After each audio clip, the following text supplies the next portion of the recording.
Hello everyone, welcome back to my channel. I am here with a new video, and today's video is about some of the points which I want to raise and let you know कि अगर आप BEd कर रहे हैं या आप BEd कर चुके हैं, आप टीचिंग कर रहे हैं, तो क्या क्या प्रॉब्लम आपको फेस करनी पड़ सकती है, या फिर आप ये कह सकते हैं दूसरे वर्ड्स में कि क्या क्या चीज़ें हैं जो आज की सिचुएशंस है प्राइवेट स्कूल्स में जॉब्स को लेके और क्या क्या होता है। I am sharing you my experiences, जो भी मैंने नोटिस करा है वो मैं आपके साथ शेयर कर रही हूँ। अगर आपको अच्छा लगता है तो प्लीज़ वीडियो को लाइक करना। ऐसी ही और अच्छी वीडियोस के लिए चैनल को सब्सक्राइब करके रखें, नोटिफिकेशन बेल ऑन रखें। कमेंट में ज़रूर बताएं अगर आपको कोई टॉपिक की जिस चीज़ के रिलेटेड आपको वीडियो चाहिए, आपको कोई डाउट है, and also tell me how you are liking the video. So let's start with the first point.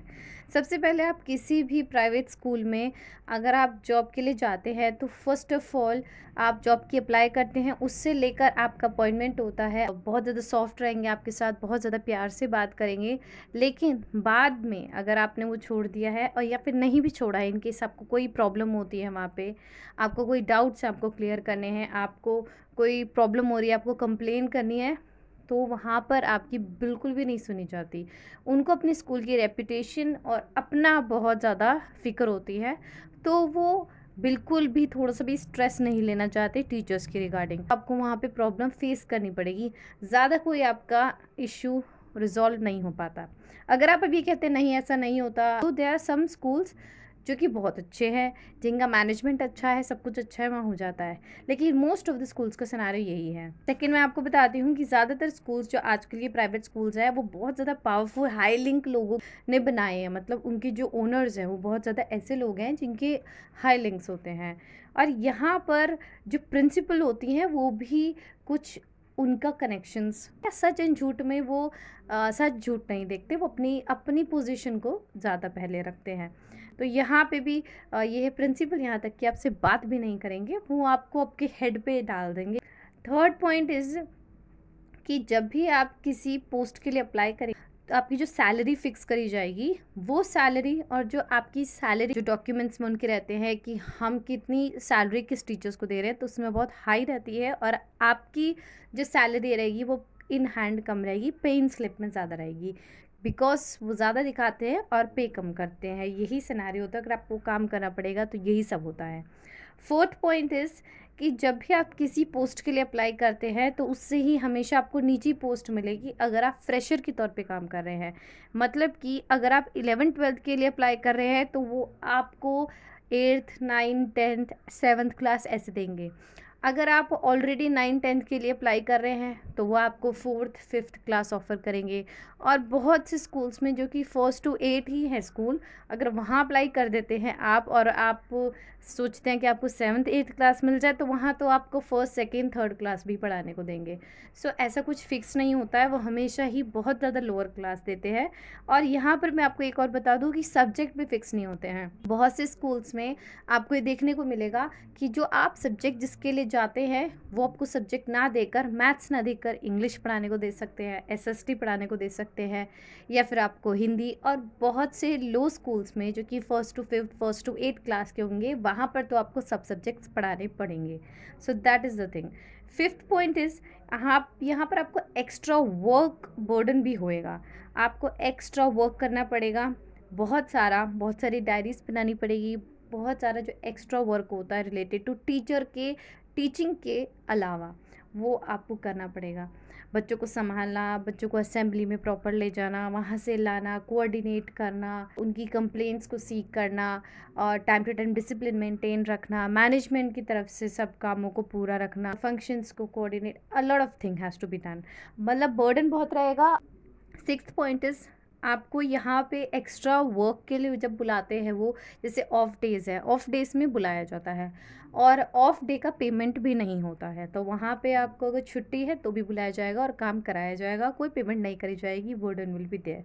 Private schools की बात करी जा रही है यहाँ पे। Seventh point is seat. बहुत से स्कूल्स में आई हैव नोटिस्ड वहाँ पर रेगुलेशंस रूल्स हैं कि you can not sit while teaching. मतलब वाइल टीचिंग के आप पूरी ही क्लास के दौरान बैठ नहीं सकते हैं, आपके पास सीट ज़रूर होगी पर बैठने का ऑर्डर्स नहीं होंगे। यहाँ पर आपको पूरे अगर आप 8 बजे सुबह जाते हैं और 2 दोपहर में आते हैं तो आपको you have to stand, just आपको एक लंच में बैठने का मौका मिलेगा, और नहीं तो आपको परमिशन नहीं होगी बैठने की। बहुत से स्कूल्स में ऐसा रूल्स है, तो ये ज़रूर देख लेना। उसके बाद 8 पॉइंट आता है अबाउट द ड्रेस कोड। यहाँ पे ड्रेस कोड सिस्टम भी होता है बहुत से स्कूल्स में। आई हैव सीन कि प्रॉपर एक ड्रेस मेंटेन करेंगे, टीचर्स को यही ड्रेस पहन कर आनी है, एंड वो एक बहुत ज़्यादा फ्रीडम नहीं होता, मतलब अच्छे नहीं लगता। टीचर्स जो बहुत ज़्यादा फ्री होके काम कर सकती है वो यहाँ पे ना नहीं कर सकती। एक बाउंडेशन सी रहती है जब हम एक ड्रेस कोड में आ जाते हैं प्रॉपर, तो वो भी चीज़ यहाँ पे देखी गई है। 9th पॉइंट इज़, यहाँ पर आप इतने टाइम के लिए अपने घर से दूर हैं, सो इन केस इमरजेंसीज होती है, आपको कॉल्स करने पड़ सकते हैं, रिसीव करने पड़ सकते हैं, कभी कभार का मैसेज घर से चाहिए होता है या आपको देना होता है, यहाँ पे प्रॉब्लम रहती है। बहुत से, आई मस्ट से कि बहुत सारे स्कूल्स में ये प्रॉब्लम है कि आप फ़ोन को टच तक नहीं कर सकते। मतलब अगर आप प्रीमाइसेस के अंदर एंटर कर रहे हैं मेन गेट के अंदर, तो आपका फ़ोन आपके बैग में ही होना चाहिए, आपके हाथ में भी नहीं हो सकता। और यहाँ तक कि आप स्टाफ रूम में भी नहीं निकाल सकते।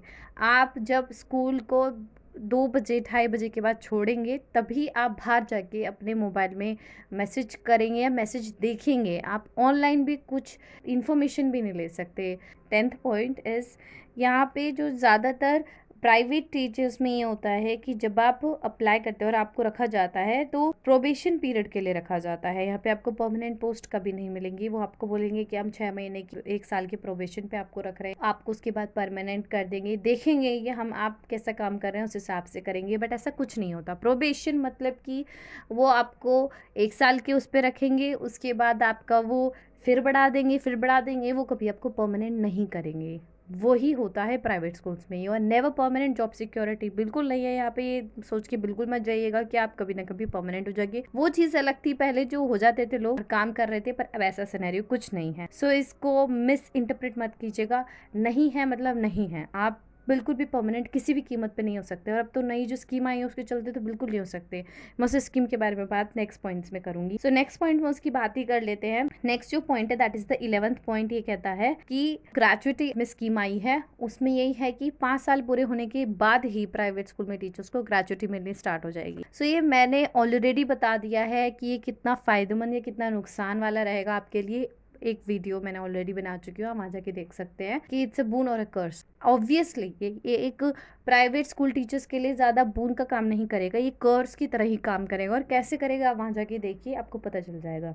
12th पॉइंट सेज कि यहाँ पे जब आपको सैलरी आपको जो मिलती है वो बहुत ज़्यादा कम मिलती है प्राइवेट स्कूल्स में। जो मैंने आपको पहले बता दिया, पे इन स्लिप की सैलरी और एक्चुअल सैलरी में बहुत फ़र्क होता है। और जब आपको प्रोबेशन पे रखा जाता है ना, तो यहाँ पे सैलरी इंक्रीमेंट की पॉसिबिलिटी नहीं होती। प्राइवेट अगर आप परमानेंट के तौर पे रखे जाते हैं तो वहाँ तो हो जाती है, लेकिन प्रोबेशन में सैलरी इंक्रीमेंट्स नहीं होते। इनिशियल सैलरी बहुत ज़्यादा कम होती है जो होनी चाहिए उस हिसाब से। नेक्स्ट पॉइंट की अगर हम बात करते हैं, 13th पॉइंट सेज कि डॉक्यूमेंट्स की जो आपकी कॉपी होती है, उस सारे के सारे डॉक्यूमेंट्स की कॉपी आपसे ज़ेरॉक्स ली जाती है। आपकी सब चीज़ें एज अ प्रूफ, क्वालिफिकेशन की आईडी वगैरह सब, फोटो सब ले ली जाएगी, आपसे सब रिक्वायरमेंट्स पूरे कर जाएंगे। किसी किसी स्कूल्स में, मतलब जो अगर बड़े स्कूल होंगे तो उसमें अपॉइंटमेंट लेटर, ज्वाइनिंग लेटर तो हम दे देंगे। बाकी किसी स्कूल्स में, जो छोटे स्कूल्स होंगे, लोकल स्कूल्स होंगे आपकी लोकेलिटी में, आपको कोई भी प्रूफ, कोई भी चीज़ नहीं देंगे कि आप यहाँ पे काम कर रहे हैं इस चीज़ का। तो जब आपके पास इन हैंड कोई प्रूफ ही नहीं होगा तो आप 1 साल काम कर लो, 2 साल, 3 साल, और अब जब आप छोड़ोगे तो आपके पास कोई एक्सपीरियंस भी नहीं होगा, क्योंकि वो एक्सपीरियंस लेटर भी आपको नहीं देते इन रिटर्न। तो आप अगर बोलकर किसी को बताते हैं कि मैंने इतना एक्सपीरियंस करा है गेन, तो वो मान्य होगा नहीं होगा ये तो नहीं कह सकते, लेकिन आपका इन हैंड आपके पास एक्सपीरियंस लेटर कोई नहीं होगा। तो ये ज़रूर देख लेगा काम करने से पहले।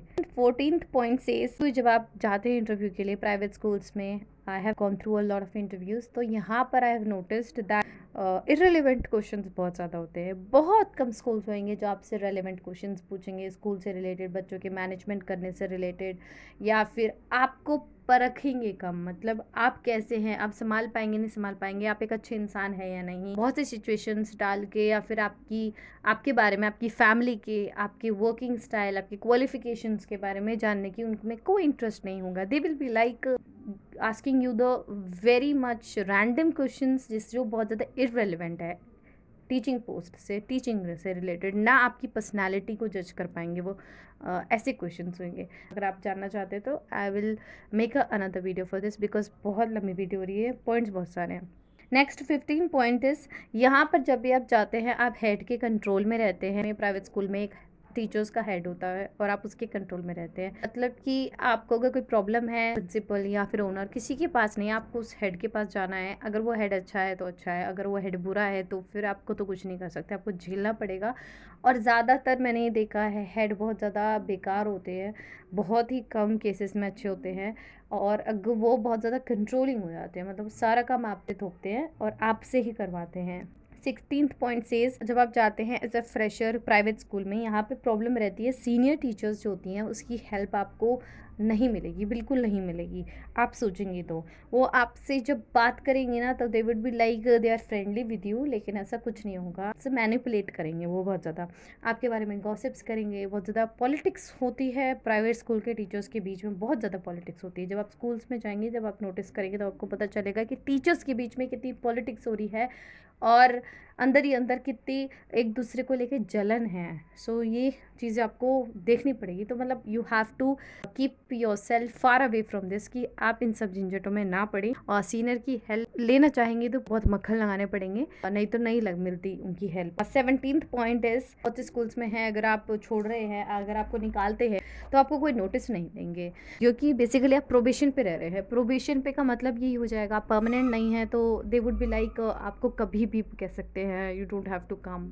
सो आप फिर से अनएम्प्लॉयड हो जाएंगे। ऐसे ही हो जाता है बिना किसी वैलिड रीजंस के। आपको आप रीज़न पूछेंगे तो वो इतने इनवैलिड रीजंस बताएंगे और यू वुड बी लाइक कि ऐसा कोई रीजंस हो सकता है, मतलब कितना ज़्यादा गलत रीजंस दे रहे हैं और आप कुछ कर भी नहीं सकते हैं। अगर आपकी सैलरी अटकी हुई होगी तो आप वैसे भी कुछ नहीं कह पाएंगे। अगर आपकी सैलरी क्लियर हो चुकी है और आपने कुछ दिन काम के लिए, मतलब वो एक्चुअली में अगर आपको अटकाते हैं, आपको निकालते हैं तो उसी पॉइंट ऑफ टाइम पे निकालते हैं जब आपकी सैलरी अटकी हुई होती है।